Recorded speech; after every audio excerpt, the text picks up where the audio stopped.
Assalamualaikum warahmatullahi wabarakatuh kepada PAD 102 takers, which is group 1A and 1B. I'm sorry that I have to record the class session for week 9 because I have quite a small problem lah in the morning. But now I'm going to record, okay, the topic that should we cover in the morning, okay, but it's okay, okay, tak apa. So, today kita akan sambung pula, okay, untuk chapter yang minggu lepas, but then hari ini kita akan sambung budgeting in public administration. So, bila cakap pasal budget, bila percaya kita sentiasalah kita sentiasa dihidangkan oleh media.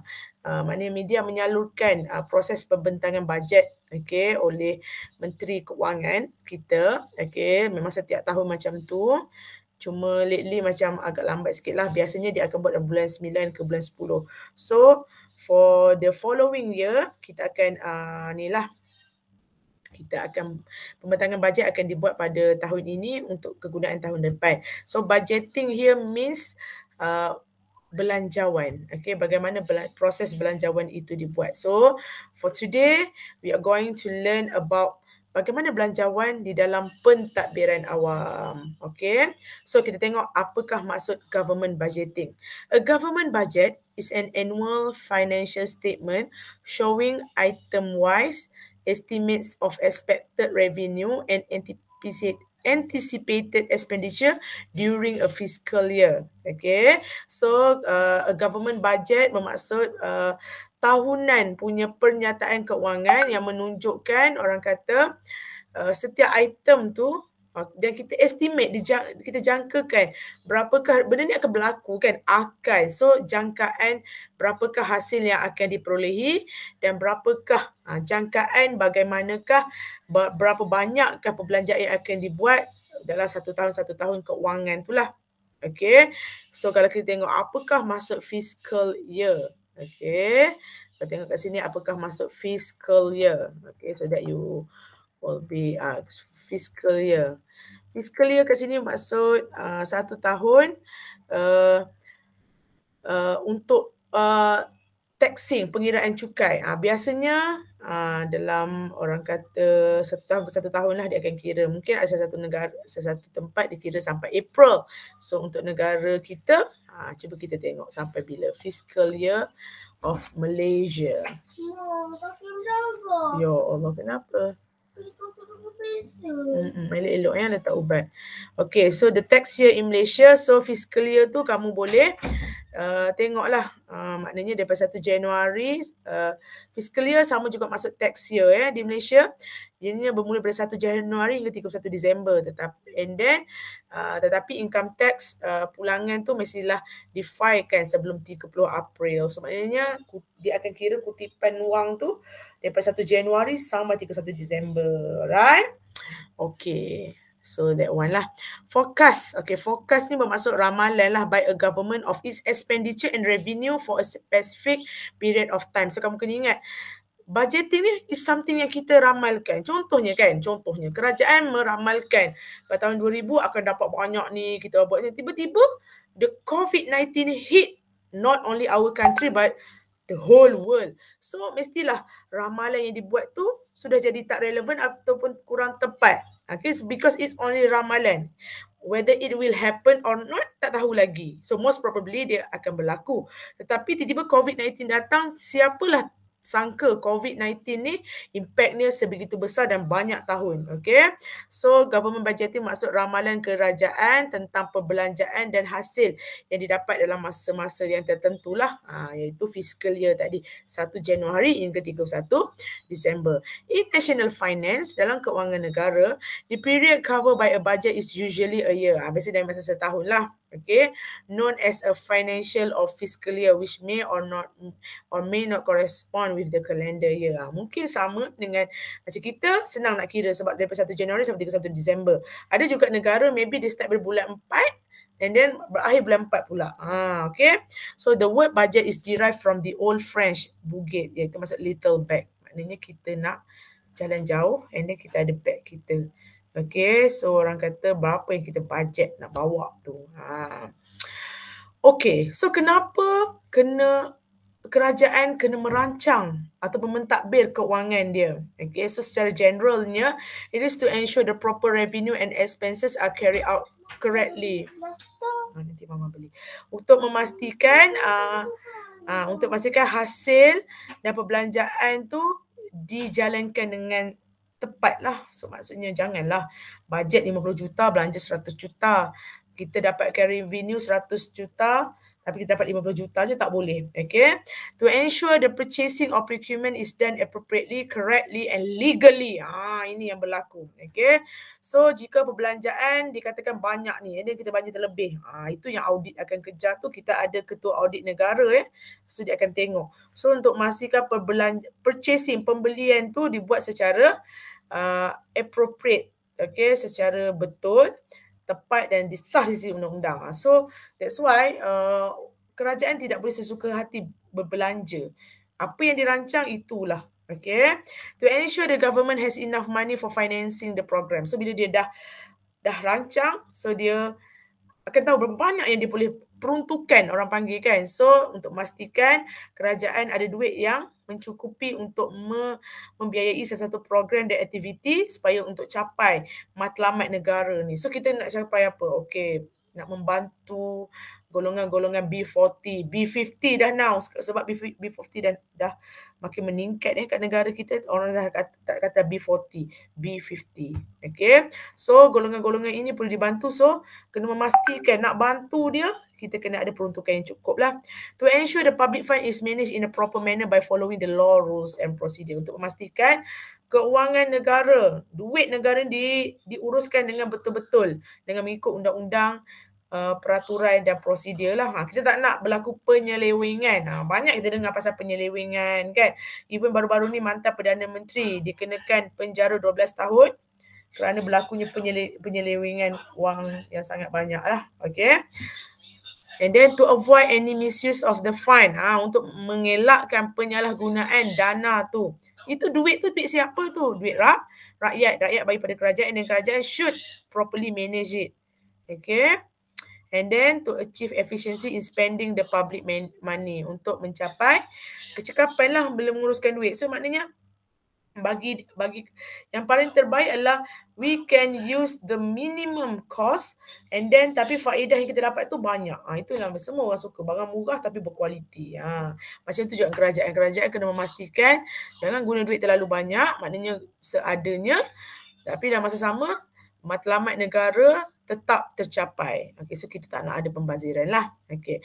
Tapi itu orang kata tujuan secara generalnya. Tapi kalau secara spesifiknya, why government buat budget? First, for policy statement. Okay, memang dia ada polisi and then untuk mencapai polisi tu, that's why we have to have budget lah. Because setiap program yang dibuat ada costnya. And then financial planning, yes, untuk perancangan kewangan. Okay. So how much we want to spend? That's why kita tak boleh cakap pasal spend je. How about the income? So katakan kita nak belanja 300 billion. Okay, so how we are going to get that 300 billion tu? Kena fikir juga. Okay. Okay, so ni saya cakap lah. Okay, the highest ataupun yang paling banyak sekali contribution for government income is management, is from the tax. Okay, so it's very important. So that bila orang makin ramai-ramai berdapatan tinggi, dia boleh membayar tax. Bila business okay, the business will pay the tax. Okay, management method. Okay, so lagi adalah peranan kerajaan adalah dengan menguruskan kaedah pengurusan, controlling, kena control dan kena reporting. Kejap usap. Slow lah sikit, mama tengah kelas ni. Slow lah sikit. Controlling and reporting. Okay. Kena control. And dia tak boleh belanja duit. And dia kena report. Kena report. Tak boleh. Sebab kita nak kawal. Ya Allah. Usap. Keluar. Performance measurement. Performance measurement. Keluar apa? Performance measurement bermaksud nak ukur performance. So maknanya a government yang terlalu banyak spend something, Okay, terlalu banyak is not a good government. So maknanya kalau nak spend pun perlulah benda tu berhasil ya. Government transaction statement. Okay. So and then government pun kena buat statement lah transaction. So setiap perbelanjaan kerajaan perlulah direkodkan so that kita tahu how much, berapa sen yang keluar untuk setiap satu, berapa yang masuk, berapa sen kena bercatat ya. And then component to revenue. Component to revenue estimation. Okay, jangkaan untuk ni lah revenue tu tadilah. Okay, alright. Okay, so apakah pentingnya financial admin? Okay. Significance of financial administration. Why is important? To accomplish state's objective. Okay, so untuk mencapai matlamat state. Betul. Kalau kita tak rancang keuangan kita betul-betul macam mana nak mencapai objektif-objektif yang ditetapkan. Okay, so dengan membuat polisi yang baru. So untuk capai objektif tu. Dan setiap polisi tu mesti ada duit. Katakan nak memperkasakan teknologi. So teknologi tu nak buat, takkan cakap angin je, perlukan duit. Okay. Objektif yang kedua, why we need the financial administration is to achieve efficiency and effectiveness. Okay, untuk mencapai kecekapan dan keberkesanan. So teknik dia adalah careful prioritization of public expenditure. So perbelanjaan awam ni mestilah diberi berhati-hati meletakkan priority. Okay. And then kalau tengok ada growth and control. Kena control lah sebab duit ini bukan boleh suka-suka hati belanja pada benda-benda tidak berfaedah. Ya. To avoid wastage of national resources. Nampak tu. Untuk mengelakkan pembaziran kepada sumber negara. Yes. The money that comes is from setiap orang bekerja yang menyumbang kepada kerajaan. So, kenalah betul-betul careful, kena takbir keuangan ni untuk mengelakkan pembaziran. Okay, so teknik dia adalah optimum utilization of resources. Gunakan sebaik-baiknya. Okay, so that's why lah kita dengar perkataan multitasking. Satu komputer. Contohnya macam kerani, bukan setakat boleh menaip, boleh buat minit mesyuarat, macam-macam. Okay, sama juga dengan mesin photostat. Janganlah beli mesin photostat je, dia boleh print, photostat, scan, even sangat cekap lah. So itu orang kata menggunakan secara optimum sumber-sumber yang ada. To avoid misuse and mismanagement of resources. Untuk mengelakkan penyalahgunaan ataupun tersalah urus. Okay. So yang ni kena generate development, dynamism and modernization lah. Yang kelima, to arrange receivable and expenditure proper revenue and spending system. Kena buat sistem yang betul-betul. Tak bolehlah tulis atas kertas, tak guna pensil, betul terbakar, hilang. No, kena buat satu sistem yang betul-betul. Contohnya, kalau untuk cukai e-filing, kalau kamu boleh google e-filing, direkodkan secara sistematik how much cukai that one person must pay lah. Okay. Kalau terlebih dia akan pulangkan. Okay. Kalau kurang bayar diminta balik. So e-filing. Okay. Meet rising expectation of the people. So why? Because people pun sekarang they expect. Okay, so they expect kerajaan pun dapat buat sistem yang ni lah. To ensure procurement is done correctly, appropriately and legally. Untuk memastikan procurement ni apa? Perolehan. Perolehan ni pembelian lah maksud dia. Purchasing. Tapi kita tak panggil purchase tu macam ayat orang kan, buy, shopping kan. Tapi kalau bila kerajaan membeli, kita gunakan perkataan procurement. Because dia tak pergi kedai and then ambil satu and then bayar. No, dia tak macam tu. Dia akan ada supplier dia, ada orang kata tender dia tu. So that's why kita call sebagai procurement. Okay, procurement ni kena buat secara betul dan mengikut undang-undang sebab banyak isu kita dengar bagi pada kroni. So we don't want that. Okay, so that's why we have the financial administration. Incoming of concept of welfare state. Kena memahamilah konsep negara kebajikan. So kita bukan nak bermewah-mewah tapi kita nak membantu rakyat. And then that's why negara kita adalah negara yang subsidi sangat mementingkan sebab negara kita adalah negara yang membangun. So it means that masih lagi ramai yang golongan berpendapatan rendah, especially selepas COVID ni. Ini adalah satu instrument for modern government for making popular sovereignty a social reality. Popular sovereignty ni it means that kedaulatan rakyat. Kedaulatan rakyat ni maksud gives a lot of power for the people. So maknanya administration segala pentadbiran adalah kita nak serve rakyat. So that's why kita kena apa-apa bajet, apa-apa keuangan mestilah banyak pergi kepada rakyat. Alright? Okay, so apa lagi roles of financial administration? Yang pertama sekali as a tool of management. Okay, ia satu effort lah. Okay, sebagai satu alat menguruskan. Because kalau kita menguruskan sesebuah organisasi, nanti mama beli. Okay, lepas ni kita pergi 7E. Ajak Iman sekali. Ajak Iman. Boleh, tu nak yang macam kakak. Okay, boleh lepas ni. Boleh? Boleh tak? Nanti kan mama bawa pergi KKG Mat. Okay? Alright. So, bila nak menguruskan, tak boleh mengurus saja. Duit tu benda paling penting. Because without money, sesebuah negara tu of course akan lumpuh. So, ini nak memastikan sesuatu agensi, okay, yang sepatutnya menguruskan bagaimana nak menguruskan duit untuk membuat sesuatu polisi. So that's why we have ketua audit negara and then we have menteri keuangan, okay, sebab nak menguruskan keuangan. Yang kedua as a source of information, okay. So financial admin ni adalah bajet adalah salah satu sumber maklumat untuk aktiviti-aktiviti yang lepas, okay. Present activities dan juga aktiviti akan datang. Okay, so ianya akan menyediakan satu rekod bagaimana duit rakyat ni dibelanjakan. So that is very important. So mana kita macam kita lah, kita dah bayar. Kita spend, tolak gaji sebulan 200, 300, setahun dalam 3,000 lebih. So we want to know where the government spend the money. Okay, so muncullah ada pentadbiran. So memang ada bagaimana kerajaan spend duit diceritakan dengan telus because the rakyat wants to know about it. And then as an instrument of public policy, salah satu alat untuk melaksanakan polisi awam. Okay, bajet yang dibentangkan untuk public policy akan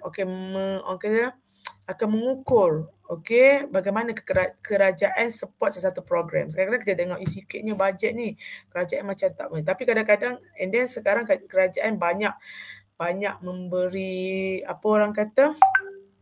penekanan kepada macam golongan-golongan berpendapatan rendah lah. Sebab itulah hari tu Tun Mahathir dia ada menegur, medium terdengar, dia ada menegur bajet Tan Sri Muhyiddin Yassin kerana hanya spend 1% saja daripada total 300 billion kewangan untuk COVID. So Tun Mahathir kata pun cakaplah, where is the priority of the government? So and then bila jemaah menteri dengar, pun ditambah lagi. So that is the important lah. So bajet ni akan menunjukkan apa prioriti kerajaan pada salah satu polisi tu. Kalau maksudnya secara ringkasnya, kalau duit tu banyak di-spend kat situ, maksudnya kerajaan memang memberi penekanan lah pada salah satu program ataupun polisi itu. As an instrument of fiscal policy, okay, the budget is a fiscal tool for influencing the operation and direction of an economy of a government. Yes, bajet adalah satu alat untuk memastikan bagaimana hala tuju ekonomi sesebuah kerajaan. Contohnya berapa banyak teks, berapa banyak belanjaan dan berapa banyak juga, jangan lupa ya, hutang. Okay, so dia akan tengok polisi keuangan negara, kita akan dapat lihat dari bajet lah. To estimate the income and expenditure. Yes, sebab itulah bila ada, dia kata nak belanja 300 bilion, kena pastikan juga must get the 300 billion because nak belanja tu. Bukan kita ada duit banyak sangat kan. Maknanya bukanlah maksudnya kita kena, sebab itulah kita kena belanja berapa yang ada.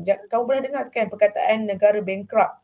So ada So dengan adanya bajet, kita dapat plan berapa kita nak belanja dan berapa kita nak dapatkan. And then to measure performance, untuk mengukur orang kata prestasi lah. Okay, kerajaan yang bagus, tidak membazir, tidak terlalu banyakkan duit dan sentiasa memberi yang terbaik untuk rakyat. Okay, so ini adalah 5 stage untuk bagaimana pentadbiran keuangan dalam pentadbiran awam dalam kerajaan dilaksanakan. First, planning dulu. Apa nak buat, berapa nak belanja, berapa nak keluar, berapa nak dapatkan. Yang kedua, buat bajet, and then accounting, and then auditing, and then semak semula. Okay, kita tengok satu-satu ya. Okay, kita tengok kepada planning dulu. Okay, so So kita kena tengok apa goal negara kita and then kita plan. Okay, so kena describe lah detail satu program, aktiviti dan sumber-sumber. Sekejap keluar sekejap. Okay. Buka susu kat atas film yang bagus ni. Kapet. Bukan kapet yang Bulu-bulu tu. yang Keluarlah sekejap. Tu kena sofa tu dia yang mama suka tu, yang sama tu. sofa mama. Ni kesat kejap ambil kain tu. Ni kesat. Astaghfirullah. Banyak lah. Kesat-kesat sekejap. Okey, tu menentukan, okey, planning. Nak belanja berapa? Apa program yang dia buat? Berapa duit digunakan? Mana nak suruh rakyat. Usah keluar sekejap, usah. Mama kelas ni. Okey, berapa nak pastikan rakyat sihat. Nak buat istana, nak buat gym, nak buat padang futsal. We must have the budget. Kawan mama. Kawan mama. Keluar kejap. Okey, yang kedua, budgeting. To show the intended revenues and expenditures of the government. Okay, untuk menunjukkan berapa nak belanja dan berapa nak dapatkan. So, untuk allow for apa? Politik pun proses yang penting. Proses politik terus berjalan lancar dan memastikan two major branches of government terus bergerak. Okay, executive and legislative. Okay, so it's a legal document that is often passed by the legislature and approved by the chief executive. Dia provide, so maksudnya masa dia bentangkan bajet tu, okay, dia akan debatkan lah. Ini dia akan kata satu dokumen yang sah. Okay, so bila bajet dibentangkan and dia mendapat undian, so barulah bajet apa yang dia dah bentang masa bajet tu, dia akan baiki ke and then dah okay, baru dia akan luluskan lah. Dah lulus baru boleh guna duit tu. Jangan kamu cakap bila ada benda bajet, dapat banyak ni. So bila ada pembangkang kritik atau memberi teguran penambahbaikan and then bila government ambil kisah, okay, take into account, so akan ada perubahan. Okay, so ianya masa budgeting ni macam yang cakap, dia akan ramalkan beberapakah perbelanjaan dah hasil lah untuk membuat satu program dalam negara, untuk negara lah. And then kita nak tengok, okay, actual punya duit yang ada. So masa ni lah kita fikir apa nak belanja untuk tahun depan. So kita fikir macam kita nak pergi kedai, kamulah nak pergi Aeon.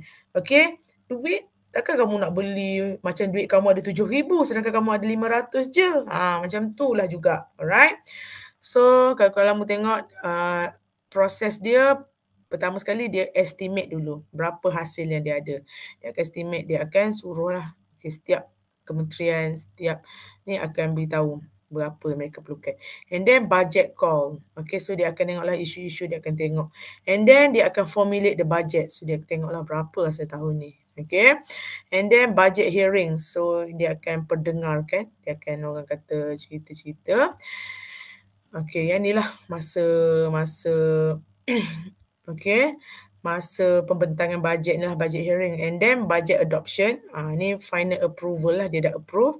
And then yang keenam, budget execution, dia nak laksanakan lah. So dia start daripada sini. Tapi kita biasanya tahu dekat sini, budget hearings, kita dengar. Okay, sebenarnya dia dah ada 3 proses lagi sebelum tu. And then masa budget hearings tu bukanlah, memang itulah. Okay, kalau tak ada komen ataupun tak ada perubahan, barulah adopt and then barulah execute. Okay. Kalau kita tengok kat sini, ini adalah budget formulation process, Januari, March, April, Mei, sama macam tadi. Okay, sampailah end of December. Okay, sebab Januari nak guna dah kan. So dia akan start dalam masa setahun tu, dia akan, this is the process in our government. Okay, nampak daripada bulan 9 sampai bulan 12, Parlimen akan mendebatkan lah. And then by the end of the year, dia akan approve the budget untuk kegunaan tahun hadapan. Okay, what is accounting? Accounting adalah satu proses, satu seni record ataupun mengklasifikasikan. Macam kita belajar account lah, kamu tak belajar lagi kan. And then in terms of money, buat berapa keluar, dia catatkan, okay, dia recordkan berapa keluar dan untuk apa. Okay, so accounting ni dibuat untuk menyediakan satu information tentang kewangan ataupun buat report kepada kerajaan, macam mana, berapa kewangan negara. Okey. Accounting ni bukan dibuat oleh menteri-menteri tapi yang dibuat oleh accountant yang profesional lah. Okey. So contohnya kita ada Accountant General Office. Okey. So the Malaysia Federal Government Financial Statement is prepared annually by the Accounting General of Malaysia in accordance with Section 16, Subsection 1 and of the Financial Procedure Act 1957. Okay. So, kenapa kita ada Accountant General ni? Adalah untuk meningkatkan kebertanggungjawatan dan ketelusan terhadap akaun kerajaan and financial management. So, we have to have account. We have to know. Jangan cakap, RM50,000, adalah duit. Tak boleh. We have to know why you spend this one, where you get this one. Accounting. Kena tulis keluar masuk duit. Okay. Auditing pula adalah satu penilaian yang dibuat secara independen tentang pengurusan sesuatu kewangan. Okey. Auditing ni dibuat untuk mengesahkan. Okey. Betul ke accounting tu tadi? Okey, dan dia dibuat oleh auditor lah. Reviewing pula adalah satu penilaian ke atas satu organisasi tentang macam mana wang yang digunakan tu. Ingat, kerajaan pun tak terlepas memang akan dilihat balik. So reviewing report ni dia akan highlightkan tentang pencapaian, kelemahan, shortcomings ni, kelemahan dan weaknesses lah. Okay, orang kata apa benda yang boleh dibaiki lagi. Okay. So the financial review report can be used as a basis for preparing the future budget plan. So dia akan digunakan untuk better lagi buat bajet tahun hadapan. Okey, tamatlah chapter budgeting in public administration. So Maida harap kamu faham the process apa itu budgeting and why kita kena buat kena ada financial administration in the public administration. Satu je, kerana apa?